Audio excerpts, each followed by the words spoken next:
So asked to resign several times during PMQs yesterday, an admission and apology for lockdown-breaking parties and the lowest poll numbers against Labour in nearly a decade. Question is, if Boris Johnson was a woman, would he have stepped down already?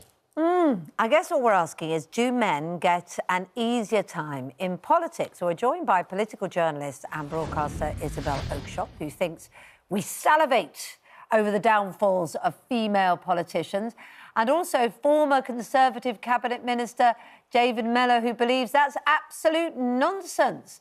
Why do you think it's nonsense then, David? Well, I think it's nonsense because look what Boris is going through now. I don't say he doesn't deserve it. In fact, I think he richly deserves it. But he's being appallingly treated, and let's hope he learns something from that. I was a minister for 9 years under Mrs. Thatcher. She was appallingly treated. It was easier for her because her press secretary refused to let her read the papers. He used to just provide her with a digest because he thought what she would have to read was too upsetting. Maybe they should do the same for Boris. But I don't see any distinction between the way Boris is being treated and the way Margaret Thatcher is being treated. They're both in their different ways. They were both in their different ways very controversial politicians. And the thing about controversial politicians is that people have a crack at them. Yeah, but what could you just clarify? Sorry, why do you think Boris Johnson has been appallingly treated? And why would it be better if he was less in touch and didn't read the papers? Actually, do you know what? I don't think Boris Johnson has been appallingly treated.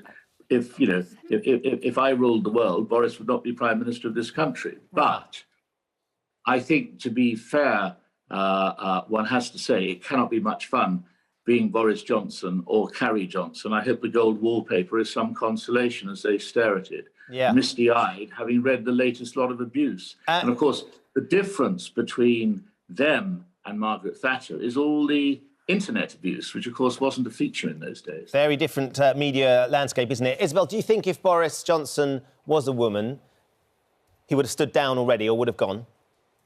Oh, 100%. And I'm afraid David's a bit all over the place here with his argument. First of all, he says Boris has been appallingly treated.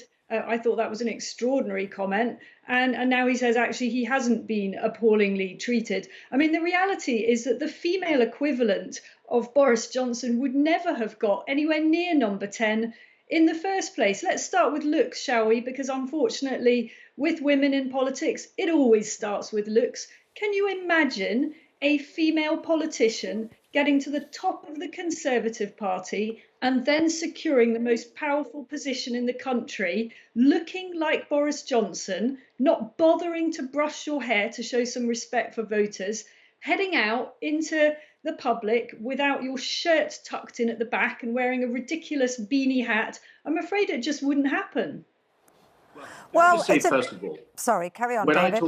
When I talked about appallingly treated, I didn't mean that was no objective judgment of whether he deserved it. He has been appallingly treated. It's up to others to decide whether he deserves to be appallingly treated. Personally, I think he does. And also, OK, we haven't had that many women yet at the top of British politics. But of course, in other countries, you have precedents that show that you don't have to look as though you've come out of a posh dress shop in order to be a successful politician. Golda Meir is a classic example of that.